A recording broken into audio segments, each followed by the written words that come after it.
Today we are dyeing some fiber. I had some browns that I want to dye over in greens and orange. Stop. Keep going. I'll get something out of this. Thank you, I really do.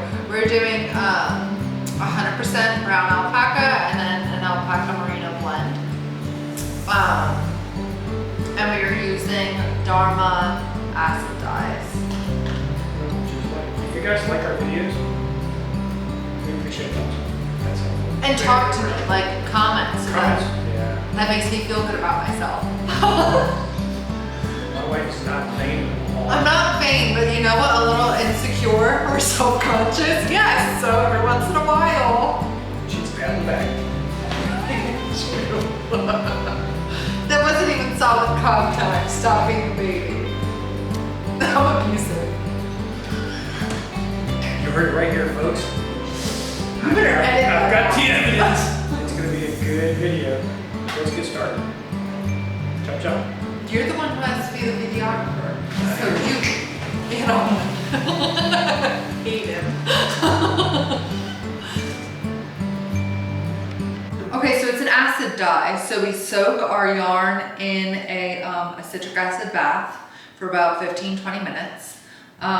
It helps open up the fibers. Then we're going to put it on the stove with the dye and cook it essentially for about 20-30 minutes. That's it? That's the overview. That's the what's overview. gonna Okay. happen. So where do you get your citric acid from? Amazon. Okay, so you're going to post a link in the bottom? Yes. So okay. So if you want to know what I'm using, I use citric acid. Yeah, a lot of people will use vinegar, but vinegar you can't get it acidic enough. It's not that it doesn't work, but the citric acid has a higher acidity. Okay. I also use these silicone zip ties to hold my fiber together, so that way it doesn't come out in a big old knot. Also, Amazon, and they're reusable. And I'm using Dharma Trading Company Acid Dyes. We are going for greens and rusty reds today to overdye my fiber. It's weird. Okay, so my browns don't sell, right? Not a lot of people wear brown. So I want to overdye my brown, which will give you a more muted color. It won't be as vibrant, but it gives a great depth, I guess.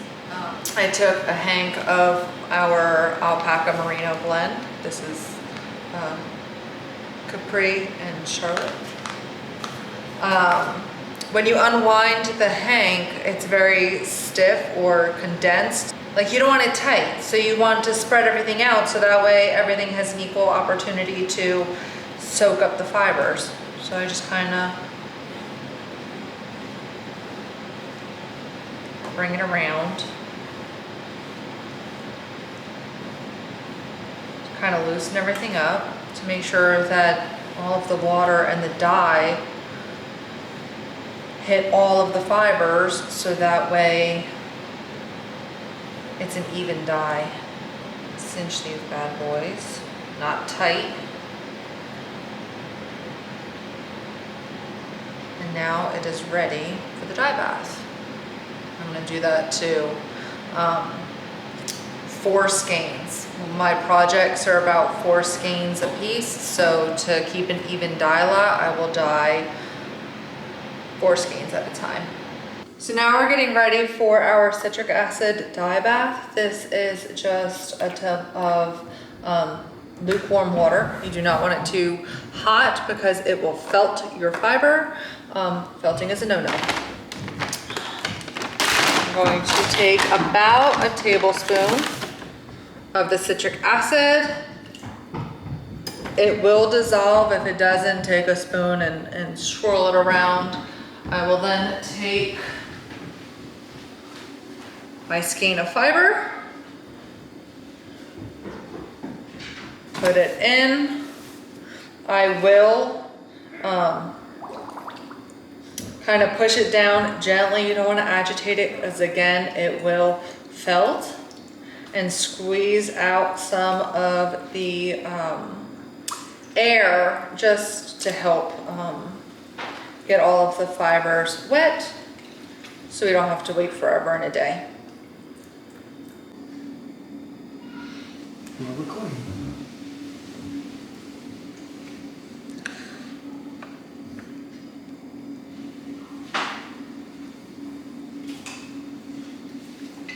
I am going to let these bad boys soak for 15 to 20 minutes. An ample amount of opportunity for all the fibers to get wet. The citric acid an opportunity to help open up the cuticles. So that way we get an even dye job. We'll see you back here about 15 to 20 minutes. Okay guys, so we've had a good long soak. It's been in for longer than 15-20 minutes, but that's okay. I'm going to take out my yarn, wring it out. I am going to reuse my water since it already has the citric acid in it. Fill up my basin and we'll get started with the dyeing.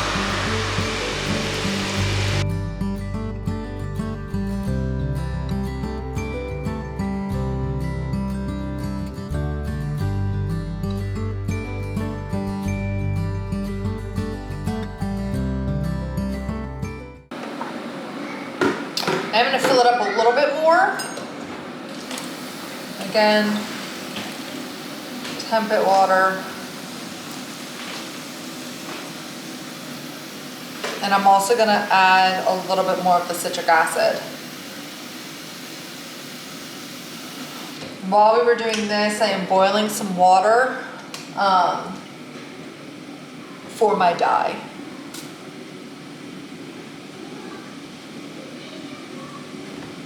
Okay guys, so we're getting ready to do the actual dyeing process. So let me make note that you should be wearing gloves.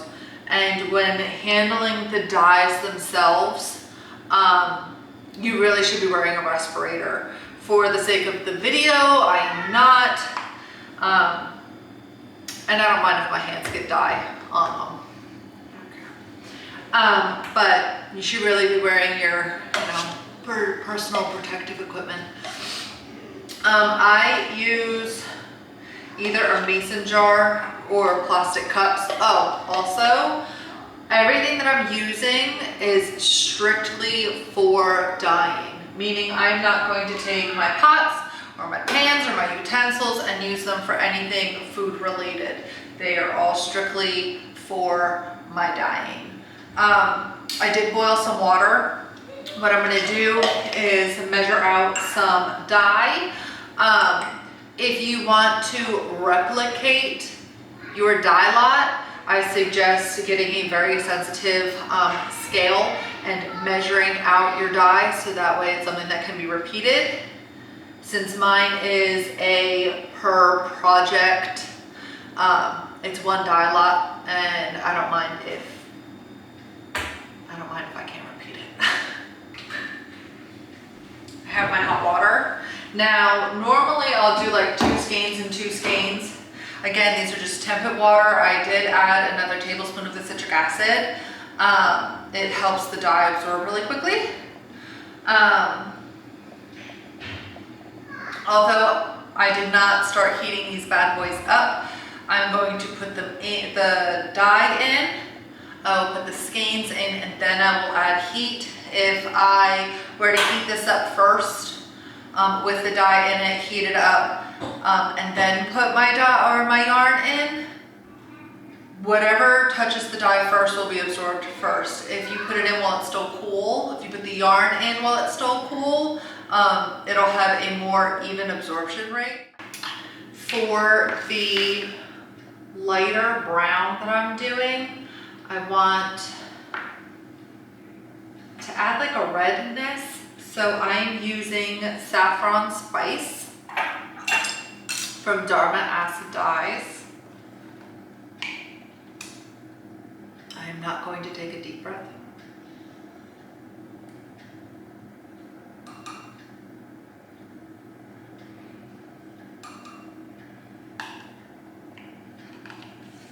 I did about half a teaspoon. I feel like a quarter teaspoon is about what I use per skein. So I'll do 2 and 2.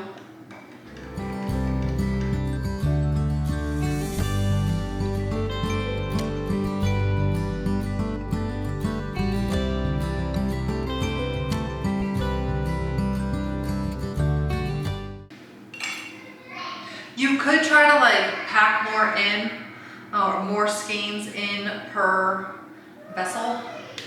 I want a even dye job. So, and you could always go back and re-dye. So once this is done, I will go back in and once they start to dry, I'll be able to see whether or not anything has spots.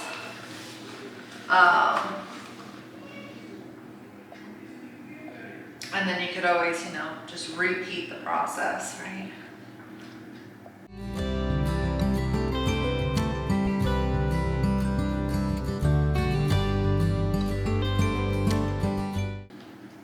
I will turn it on to like a medium heat, just to bring it up to just about a simmer, and then I'll put it on to low heat. You do not want it to be actively boiling because it will start to felt. Turn these bad boys on.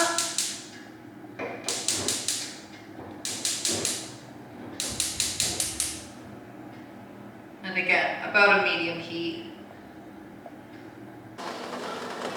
Okay guys, so we're almost up to temp. As you can see, some of the dye is already being absorbed. You want to move it around so that way you get an even dye. Like what's on top needs to go underneath. So move it around a little bit. And it's almost time to turn down the temp. And you know it's done when there's no longer any dye left in the water. But isn't that color beautiful? It's like a burnt orange, brick red. Pretty, pretty, pretty. Okay guys, so you see right here, may not be able to, there's like this the tiniest hint of bubbles coming up. That's as much, that's as much bubble as you want. I keep on moving this. You see there's still a little bit of the dye left. So I'm probably thinking another 5 or so minutes before we turn it off and let it sit. It's gonna be so pretty. All right, and the waiting game continues. Okay, so just turned off the heat. Most of the dye is absorbed. It will continue to absorb as it's cooling down. Yeah, as you can see, there's still a little bit of dye left. It's not super, super clear. But, and you wouldn't take it out of the pot now. You want it to cool down naturally, or it will felt on you. Wool is very finicky. So, both pans are off. And we got a beautiful rusty red color going on. That'll be a beautiful scarf. But same thing. It's not completely clear, but it will continue to absorb as it's cooling down. So the dyeing is done, right? All of the dye is absorbed It has now cooled down to where I could handle it. It's just mildly warm. I'm going to wring it out, bring it over to the sink, and then wash it. Wash, rinse, and we'll be putting it on the line to freeze dry. Because I don't know if you can see, there's a ton of snow behind me. So, but yeah, this is just the washing, rinsing process. That's what we're gonna do right now.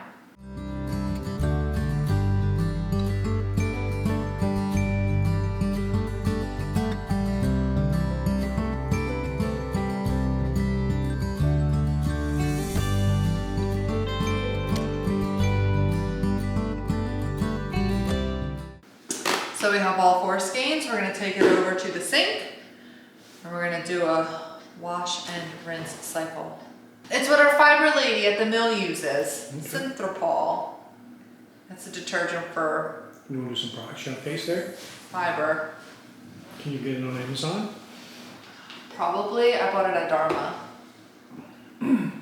The Dharma Trading Company, which is where I got my acid dyes. All right, well, we know what that is. Yeah. All right. So Well done, Fanny. Okay, so what's next?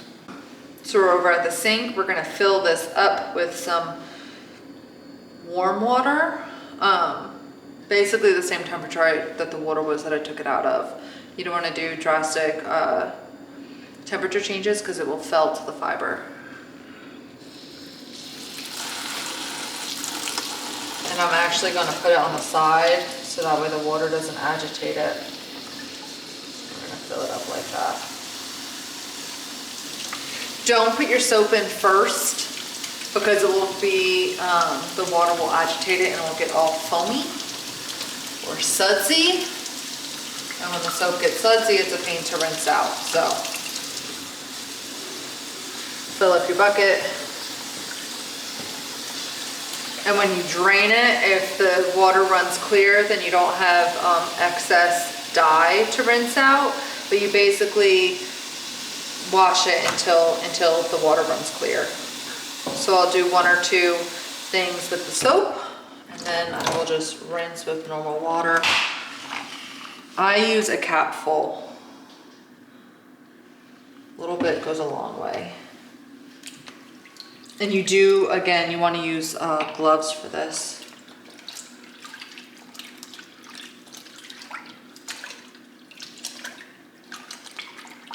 You don't want to make too many bubbles. Yeah.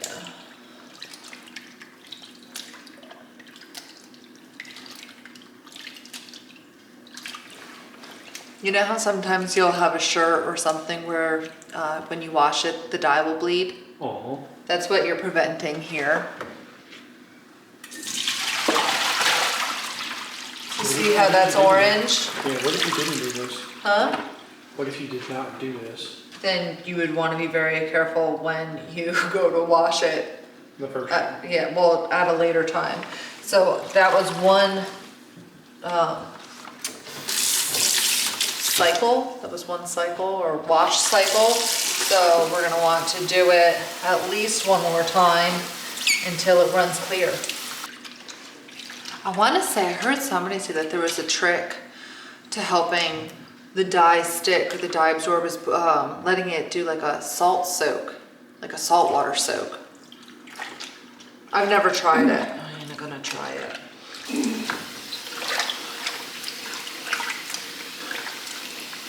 If you don't have the Synthropol, you could just use regular, you know, Blue Dawn, and a little smidgen will go a long way.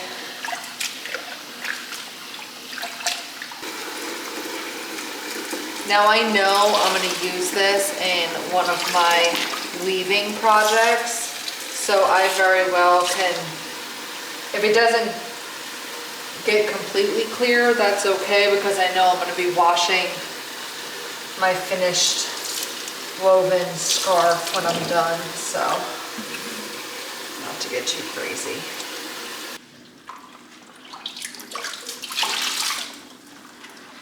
We're going to rinse. And we'll get them on the line, and I will show you the finished product once it is dry.